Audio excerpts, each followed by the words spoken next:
where the Spirit of the Lord is, there is liberty.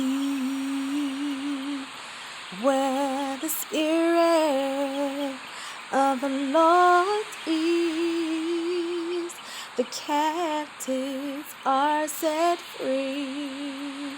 The wounded are made whole. There is rest for your soul.